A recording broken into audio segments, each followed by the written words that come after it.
Hiyo, it's me, and we're gonna be doing another lesson. I'm gonna be doing several parts to this video because right now my internet's being shitty and not reliable because it keeps going in and out. I told my cable company decides to come in and swap my modem out. The subject of the chess lesson that I wanted to do um, is how to not advertise what your intent is during the chessboard or chess game. Um, no, when I was thinking about this and how to explain it to other people who may not understand, um, I was reminded of the World War II posters like walls have ears, lose talk, cost lives. So you may have seen some of the posters that I did. That I'm doing that, and you can see one right now. Someone talked with a hand pointing. There's a World War II poster of someone pointing at that person, and because he talked, the ship got sunk. And it does relate to chess. Um, Chess is a game of war, and the first casualty of war is the truth every time. So let me do the audio.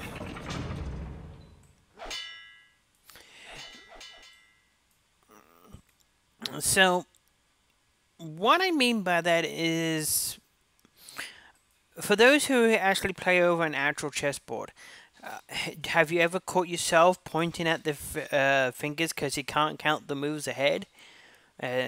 Some players that I've played against have actually pointed at the squares, and that basically tells your opponent what you're planning to do and what you're trying to work out. And it also tells us that you can't keep all the moves into your head, could be bad. So what's the answer to that? But I mean, well, first of all, for the answer to that is don't point at the chessboard. You've got to be able to count the moves in your head, no matter what. So the other thing is just to disguise your intent. Now, just show you an example of what makes something look obvious. So we do this.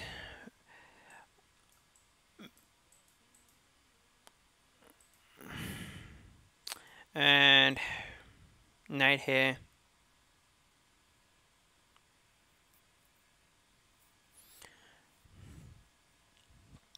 And black does this. That tells that a move like that automatically tells white what they're planning to do. It does, and that's what we mean by it's obvious what they're doing. It doesn't disguise. They're planning to bring the bishop to ping the knight. Some people go ahead and push the pawn up to go ahead and stop that. And yes, I have been asked. Once I did that, the person asked me after the game, how did I know I was going to put the bishop there? Well, I told him, you told me by moving that pawn. It was kind of obvious that you were going to do that.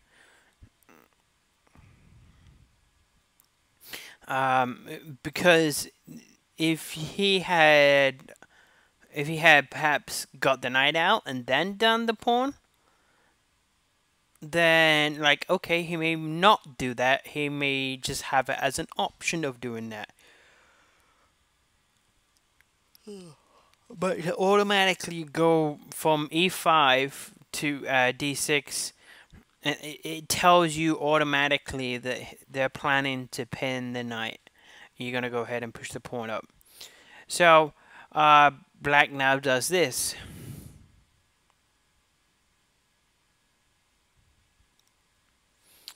And I as right goes ahead and does this. Now what does this tell black?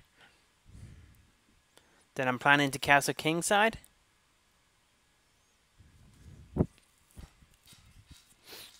Yes, it can play that. It does, certainly give the intent. I got the knight out. I got the bishop out. I responded to the potential threat of the pin, and so on and so on. So black goes ahead.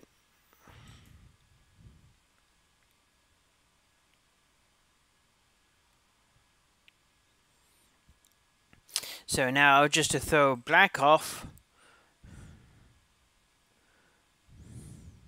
I move something else. So black is saying, oh, okay, so he's not. Maybe he's doing something else. He hasn't castled kingside. Maybe he's just delaying it. I don't know now. He could have castled. Just doing another move or a delaying move makes it helps to disguise your intent of what you're planning to do. Like if I go ahead and do this as right, does that tell me that you're going to castle kingside for black? Well, probably because you didn't move your queen and you didn't move the other bishop first.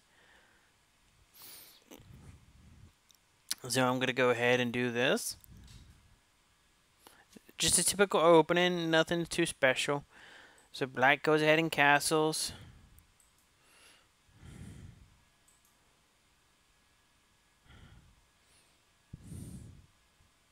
I'm like, okay, well, I'm going to put my bishop right here. And black now says, okay, maybe he's not going to castle kingside. Maybe he's going to castle queenside. I don't know. You create an element of confusion here because, or uncertainty, because if you know which side the opponent's going to castle on, you can move your pieces over to that side of the board to attack. Like, I can move my queen, knight, and bishop to the king side to attack on the king side. If I had the, but by delaying the castle, as it's called, delaying the castling, as it's called, black can't make that decision yet. They can't predict which side I'm going to go on. They thought I was going to go king side, and so they got the pieces out, and everything's like facing towards the king side, because he thought, oh, pardon me, he had thought originally that I was going to castle on king side, so he started the attack. But I delayed the castling and started getting my queen side out. Suddenly, it's not so certain that I'm going to castle. So you add more layers to the game of what could be or couldn't be going on.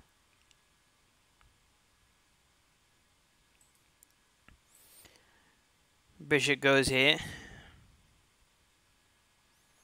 And then finally, castle queen side. Queen out. Normally, if the castle... normally you want to castle the opposite side.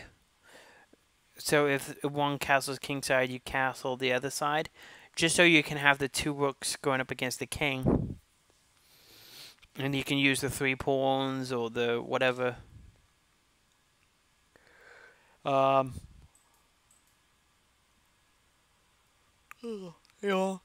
Yeah, so if someone automatically, like, once you have the bishop here, and if someone automatically puts this pawn here, that tells me they're going to push the pawn up to attack the bishop. But let's see.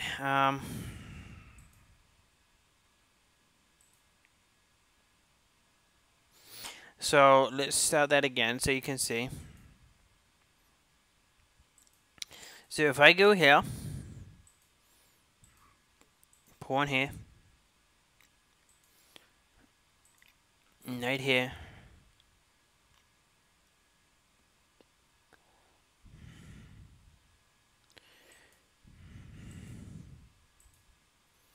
knight here,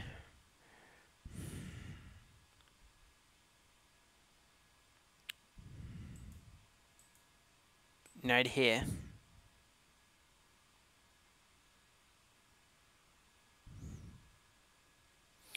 And this time,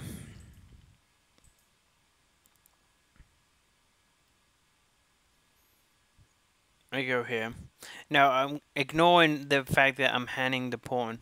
If white suddenly goes ahead and does this, this automatically tells black what you plan to do is move the bishop back.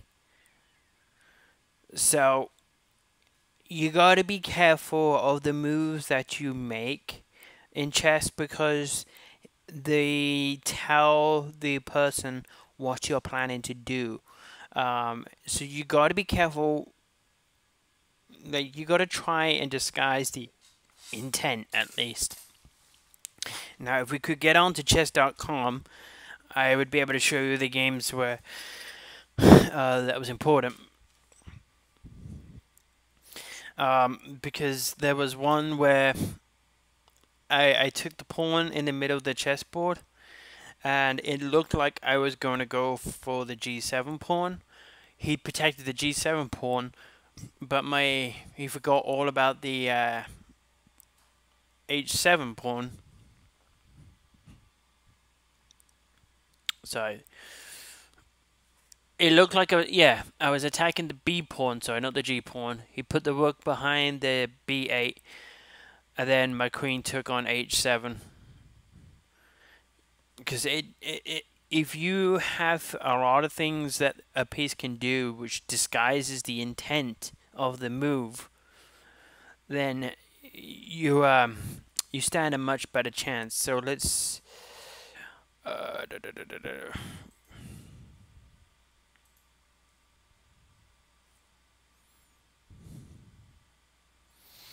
I'm not able to. I don't know it off by heart yet. Well, that's not true. I do.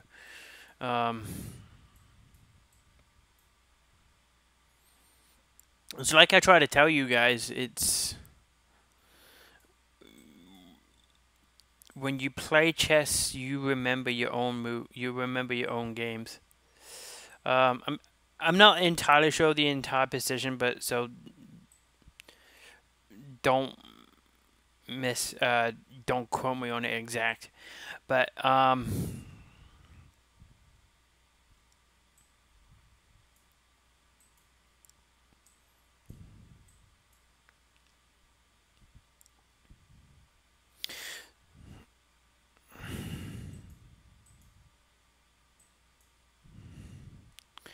so it was White's move. Mine. I went here. So this particular move disguises the intent of. Well, I'm trying to. I'm not saying the queen came from there, but the like it didn't originally come from there, but like when I moved the queen onto that square, it looked like too red that I was going for this pawn over here on b7. Whereas he forgot entirely that the bishop was here, and I was going for this pawn instead. And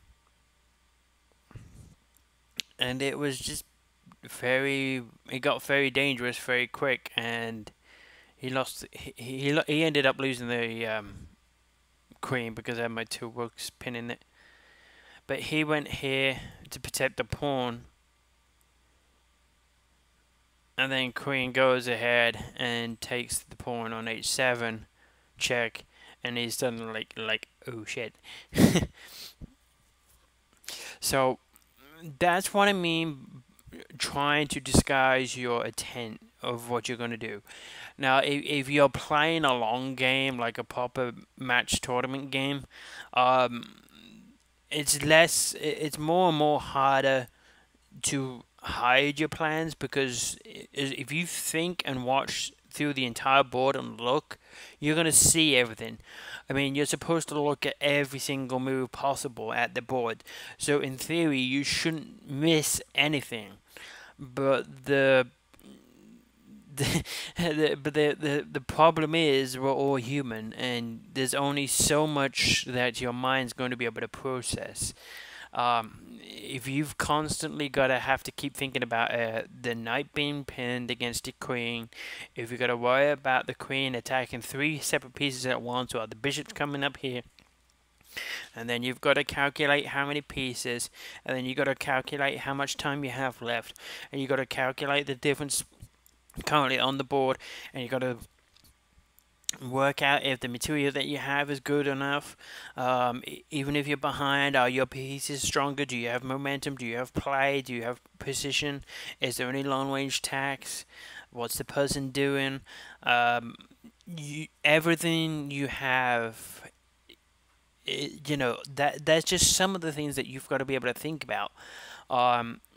And then when you're sitting at the board, you're thinking about the moves ahead, 10, 6. I mean, like I said, I'm at my level right now. I'm 6 by 6, 6 moves ahead. Every time I make a move, I go one move further.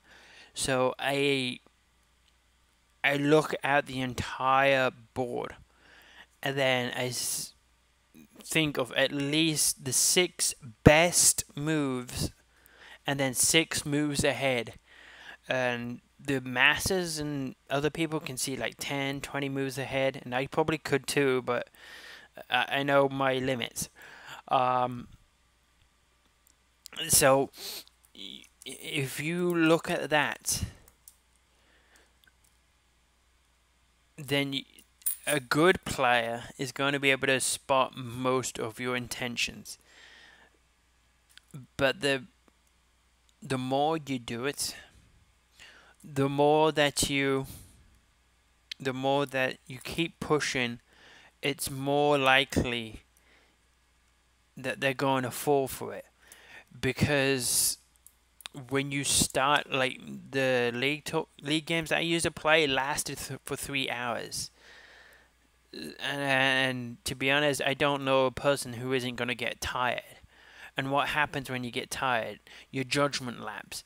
And if someone is drinking, like we used to play at a bar, and they would go have a pint, go buy a pint, and just have something to sip while you're drinking. And alcohol makes you sleepy. So the longer the game lasted, the sleepier they're gonna get, the more tired they're gonna get, and they make more mistakes.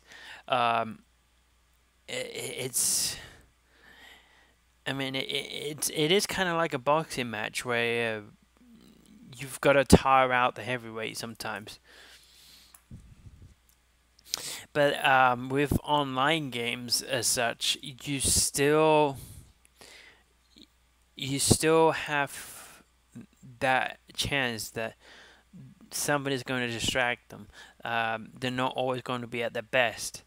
And they're casual about it. They're not looking at everything. And with those people that have box vision, it's even easier to do. But you don't want to make it easy for them either. So if you make your moves obvious, I said I sent to people, like there was one particular guy who said thank you to me. He said something in the chat, and like I was toying, or I was honestly trying to decide whether or not I should reply or not, because every little thing you do is clues and subtle hints about you that your opponent can use against you.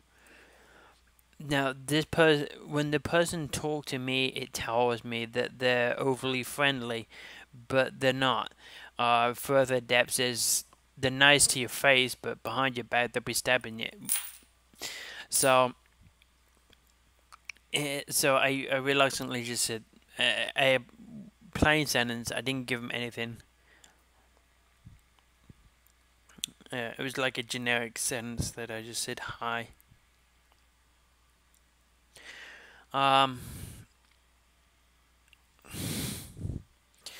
Let's see, do I have internet yet?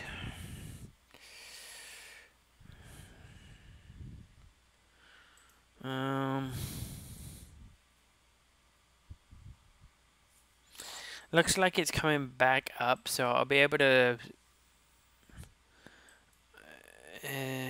I don't know. Yeah, it shows me that I have internet now. Okay, so let me go on to. Let me go on to chess.com, and I'll do an update as well as. I'll do an update as well as keeping on with this lesson. Now, it was this particular game, that's the one I was talking about just now.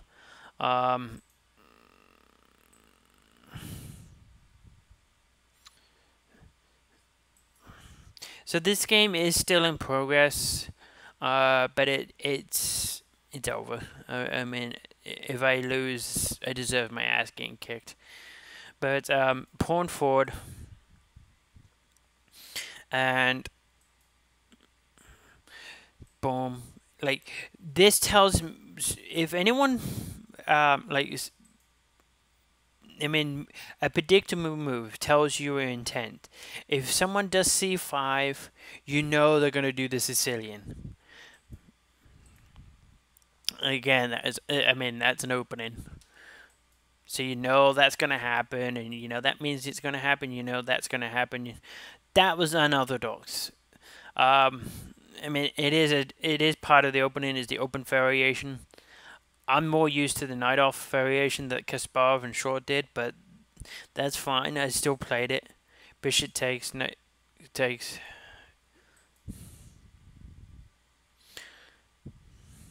Now notice the difference between when I said having the pawns automatically means they're gonna pin.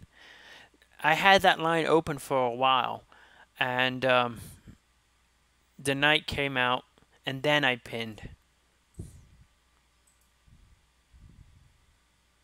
And I had that one open up too. I delayed my opening. And also, as you can see, I can castle both sides, and so can he. We still don't know which way either side is going to castle yet. Black decides to castle king side, so I would normally castle queen side, but... And I probably could have. I went ahead and castled king side.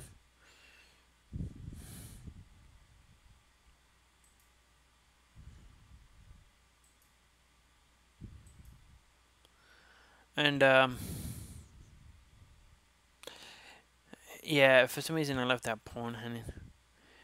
So I took the bishop. There was no reason why, to be honest. I just wanted to... I mean, my knight was really strong in the center, but I was conscious that the pawn's going to come forward, and I would lose one of the pieces if I didn't. And I did want to get the diagonal open, and I know the bishop there, it's going to be... I know it's going to be annoying. So bishop here now provokes the knight to be moved. And this is what I mean. My intent is the h7 pawn. But by moving my queen to f3 instead of h5 perhaps, it now looks like my intent is to attack the b7 pawn and not the h7 pawn. Disguise your initial plan so you can throw off your opponent, or try to anyway. So they thinking about coming to attack. Apparently he didn't notice the pawn hanging.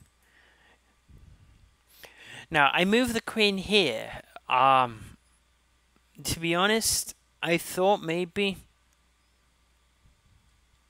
he would have noticed the attack on the h7 pawn, or he didn't really care because he thinks he can't get mated.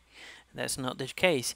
But I was careful not to move it to a3 because I know that he's wanting to go e2 and go for the check at some point. Currently that's guided by the bishop, but now there's two pieces.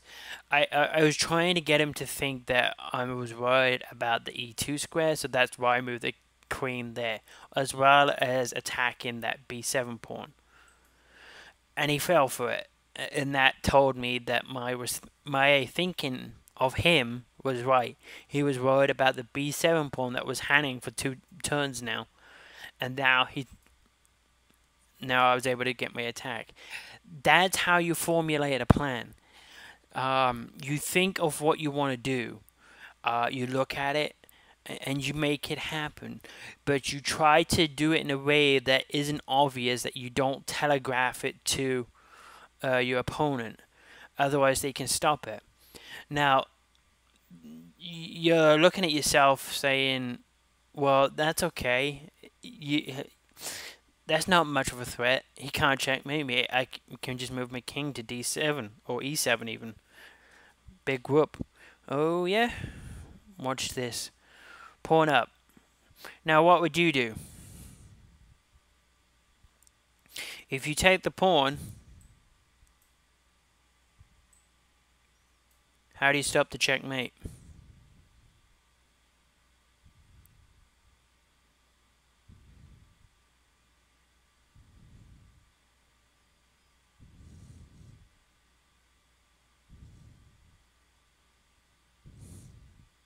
Well, yeah, he could done a lot of things.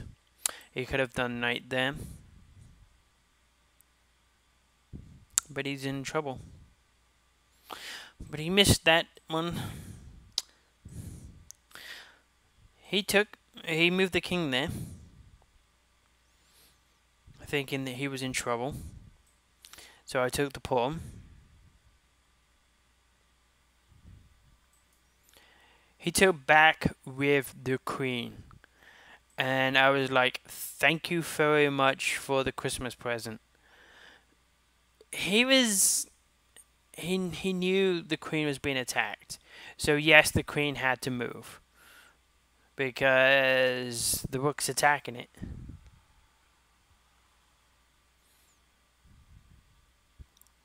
I mean, there wasn't that many places the queen could go except here and here. So e6 and g5. But he decided to take. And you know my rule. Never put your queen in front of the king for more than one move or at all. And bang. Now this tells me he didn't look at the board. He didn't care. He didn't think. He thought I would be exchanging queens with him.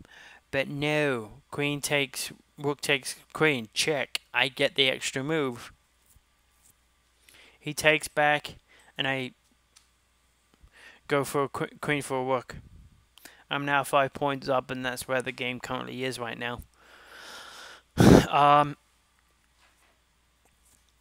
So yeah, that is pretty much all there is to it. Now, let me see.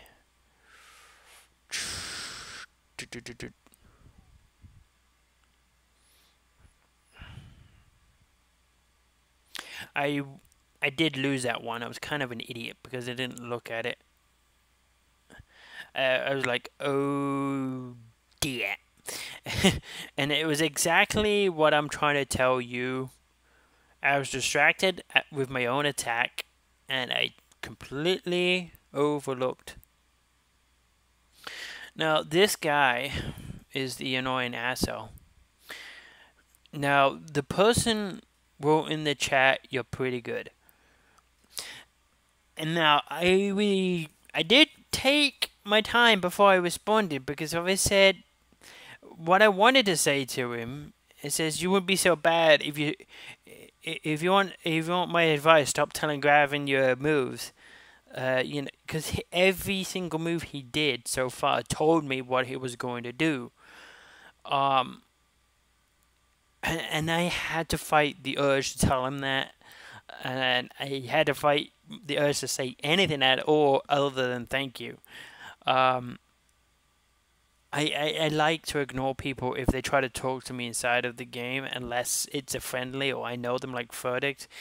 Um, but in a tournament game, I don't want to give you any hint at all. You people play their personality, so whatever they are saying, whatever they're doing, it is exactly um, the reason why you don't want to do it, because every time you open your mouth, every time you say something, you're giving them a little bit more information that they didn't have before, and they will use that against you. So e5, he goes to d5, d4, push up, and you'll see every single move tells me what he plans to do. He plans to take the pawn, pin it, get my other piece out to protect the pawn. He's planning to put the knight there or here. Attack the piece. Castle, because he had. I like to castle when after he's responded to mine. He delays. Now that I admit, automatically should tell why I'm planning to take your bishop, take your knight. Bishop here. He didn't notice the threat, and he's thinking about. I have no idea what he's trying to think about. He's trying to do some sort of king side attack. He was hoping that I would take the knight, bishop with the knight, and queen takes, and then bring the knight to g5 to threaten checkmate. But that isn't going to work.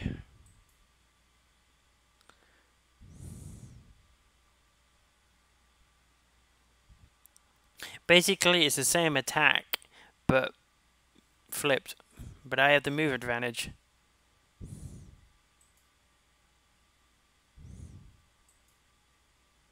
And that's where the game currently stands.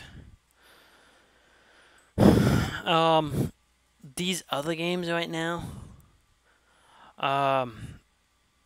This game, I shared it on Twitter, because I'm doing the 44thchess.com under 1400 tournament. It's kind of refreshing to play people that are similar in strength to me. Like, these people aren't fools.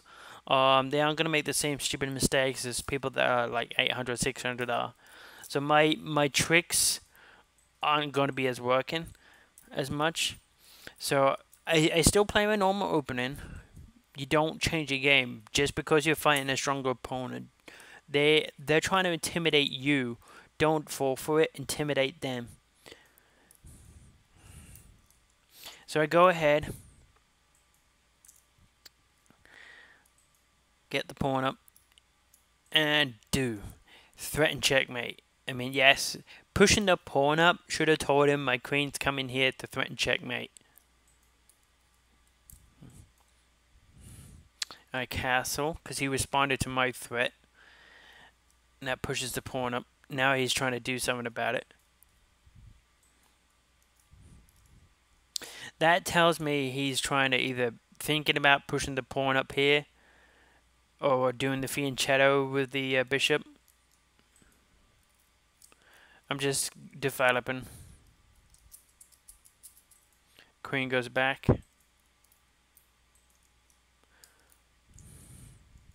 It was kind of bad of me because the queen just kept going backwards and forwards.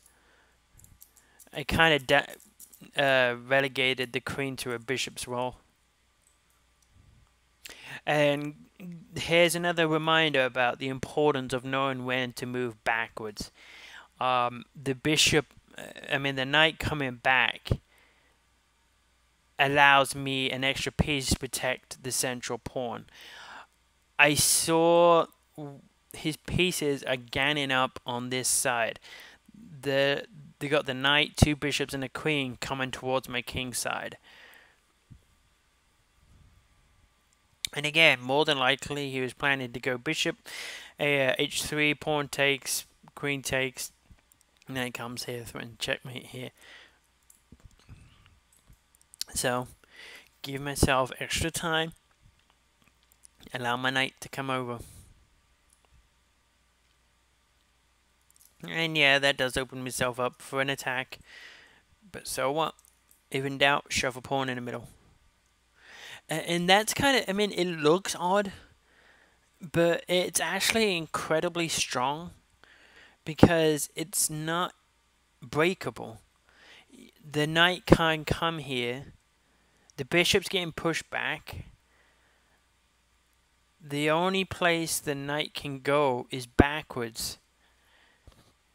And the dark square bishop can't attack anything. It needs to come to c5 to be able to attack the king. And it's blocked in by its own pawns right now. So I push the rook up just to protect that pawn. So I've got two pieces protecting that pawn. That tells me he was trying to do the stork castling. He's paranoid about leaving the king in the middle. Again, every single move you do is telling the opponent a little bit of yourself. It tells the person your intent. That move tells me he doesn't like the king in the middle, which is quite right. You're told from the beginning, get your king safe. And the king's extremely vulnerable in the center. So, I put the other knight here. And now I can get this knight to here. And that was the other reason why I moved the rook up. I got three pieces protecting that one pawn. And I can get my knight out to the center and then up to f5. And also attack the bishop. So now he moves the rook. He's doing what's called stork castling. Well, I'm not going to allow that happening. Check. And I was like, well, he's just going to push the pawn forward. But he didn't. He pushes the king back, which tells me he's struggling. He's paranoid about the king. I mean, he could have done queen to e6. I'm not going to exchange queens. If he really wanted a stork castle, just push the pawn up. And that's the end of it. Pawn takes pawn, knight takes pawn. Away we go. He gets the stork castle. I don't know why he was trying to anyway, because the kingside pawns have moved. The f7 pawn's gone, and the h pawn's already moved up. It's extremely vulnerable. He wasted so much time trying to castle on stork castle that he allowed his position to get worse. And that was kind of pointless. I mean, yeah, the queen goes all the way back again. And the bishop goes up. And then finally that pawn goes up. This kind of allows the knight to come here, though, to g4. And he could have attacked the rook. Again, he moves the king there, which tells me, again, my original assumption was right. He's paranoid about the king. And that also tells me that my theory is correct. That the higher up you go, the more people stick to the textbook play. You're supposed to move your king to the safe area behind your pawns. So if you play an unorthodox style method, you're going to stand far much more chance of winning. Chaos. I throw the book out. I'm doing everything that you're not supposed to do. Like expose your king, get the f7 pawn up, sacrificing a bishop. And it's working. Chaos can lead to a victory. So now he's stuck. He could have moved the king there. He could have put the king in the hall, but nope. So now he left the knight there, so I'm going to attack it because that's the only thing that's covering that square. So he moves the knight back, and back we go again. Now again, he could have put the pawn forward. He can't put the queen there now because the pawn would just take the queen. And back he goes again. So at least we're even. I mean, the queen wasted 3 moves going backwards and forwards, and the king move wastes the same amount of square moves going backwards and forwards. In, out, shake it all about, do the hokey cokey. So there goes the bishop, and up comes the pawn. That's what he should have done with d5. Now the knight comes up to the side, which I know is bad, but it's going to go right there again.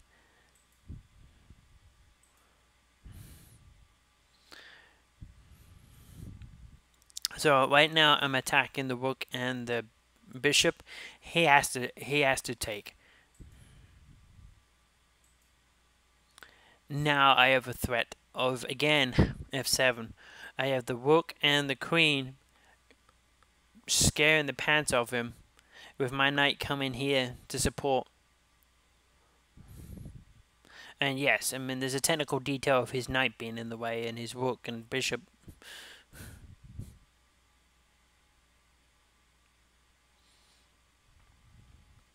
So he comes here with the queen.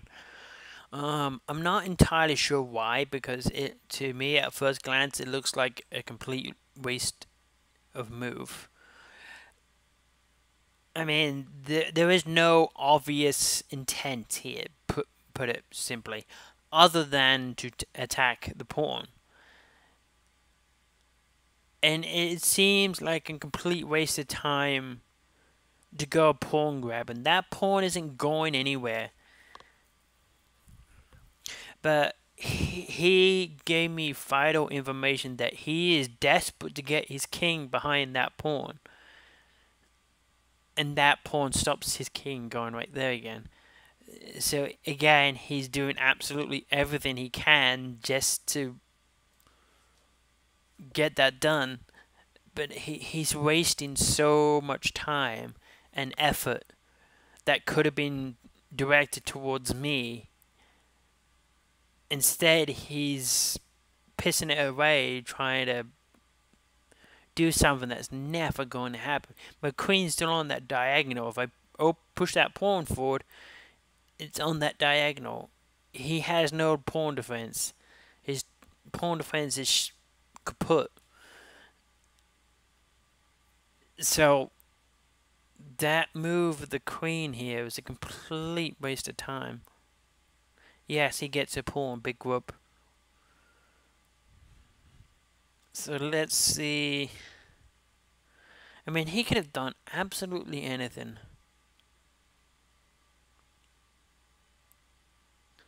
Let's see. He could have done rook c8 in preparation of putting the pawn up to c5. If I take the pawn, queen takes pawn. You know, black's position is a lot better that way. That's just a wasted move. But because he moved the queen, I take advantage of what he left behind, a free pawn. Now I'm down only 1 pawn. Do remember, I sacrificed a bishop. I was 6 points. Now he gets the pawn back. Queen comes up. I mean, the knight comes up. Technically, it is a fork. I'm forking the 2 pawns here, and the pawn here, there, and the bishop there.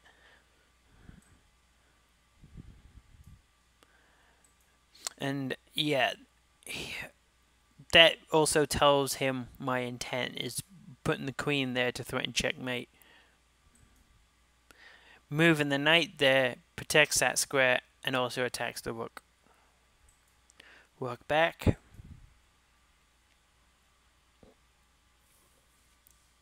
Now he comes out to try and exchange bishops, which is like Normally I wouldn't, but my bishop's doing jack shit. It's a crap bishop for a good bishop, so I was like, okay, bye. He had an extremely useful piece that was sitting there that could have done a lot more damage, and he ended up pissing it away.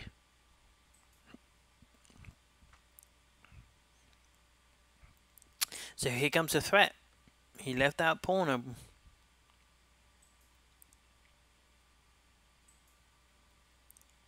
And pawn goes up. Not really doing anything. But again, that should have told him, hello. I mean, there's a white diagonal right here. My queen's on it. The knight can't go anywhere except backwards.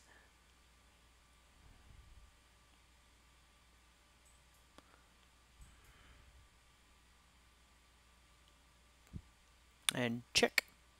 And if he comes up, rook takes, you know, his position is getting dangerous.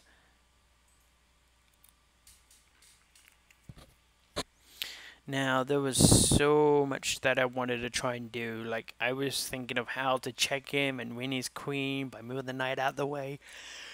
Oh, I mean. But nope, I'm just going to go for the piece. And I've won it. That knight is trapped. King moved to the only square that it could go. The king couldn't have gone there because if I went here, it would have been horrible. Rook can't move her to defend it. That was just a bad-ass move.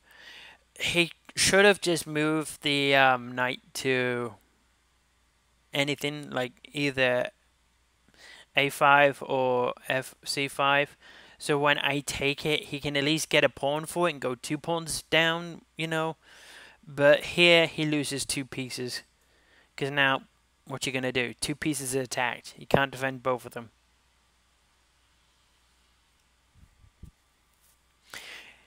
And the reason why I think he did this is because I slipped up on the other game and I missed this, and that's how he got me checkmated. He checkmated me because I wasn't paying attention. But, yeah, that was just dumb of him. Queen takes a knight. Knight comes here. And again, that was kind of stupid. It's a free piece. Rook takes. Now he's in trouble. He's going to get checkmated if he's not careful. Queen comes here thinking that he's going to take the knight or threaten the knight. Check. And now he's in trouble. I mean, there was one thing that he could have done to stop the checkmate. Queen to e8 is checkmate. So the only thing at this point, he had to keep checking me until he can be certain that I couldn't checkmate him. That was good. And then when I went to king here, the move he should have done was this. Because it stops the queen from going here. So if I went here, king here,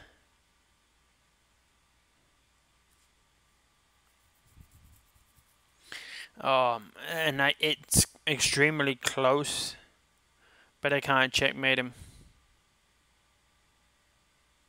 Because even if I went rook here, he's out. Queen here, king here, queen here.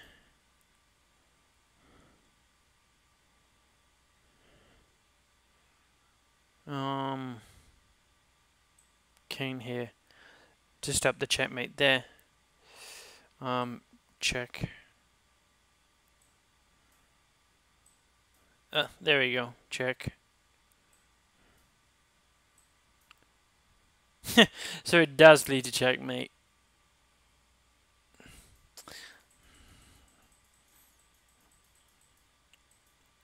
Okay, so that would lead to checkmate. So he went here, they'll check, and that is game over.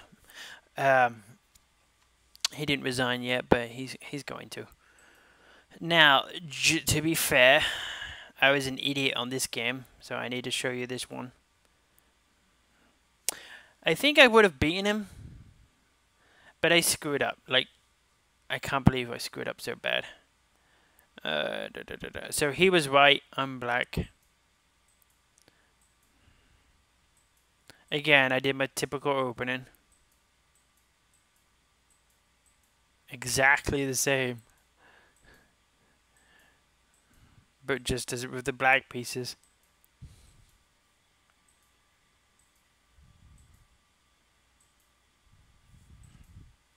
I don't have an explanation. I screwed up.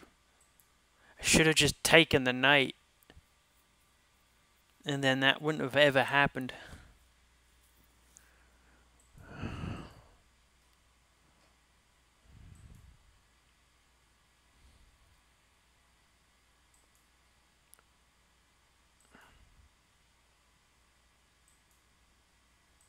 Or it did. Oh my god. It was rook and oh my god. He could have done it ages ago. He missed it. For how many moves? Wow. He sucks.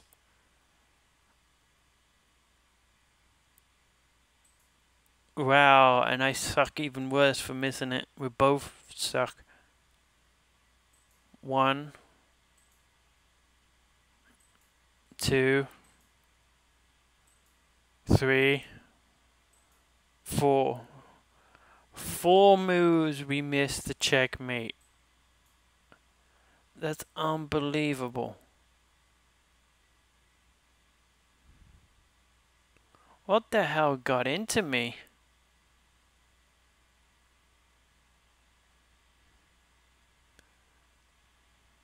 Well, I simply don't have an explanation for that one. I fucked up. So did he. That move was open to him for 4 moves in a row. Either he was being extremely nice to me, trying to give me the benefit out of the doubt, or we both suck really bad and he deserved to get his ass kicked and so did I.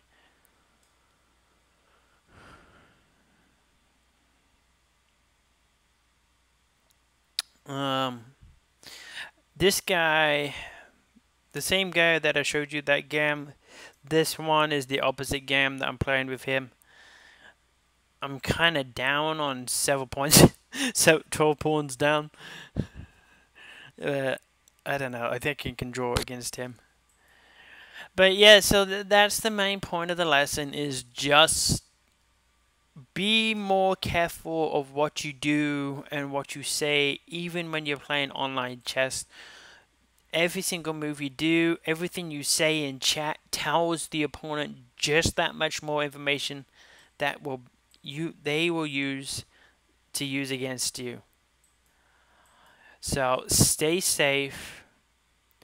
Be careful of what you say out there. Be careful of what you move. Don't go pointing towards anything.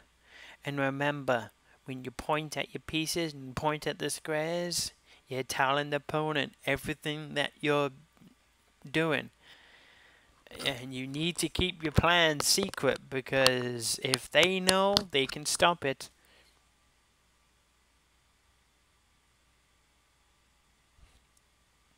So, alright guys, thank you very much. Have a good night.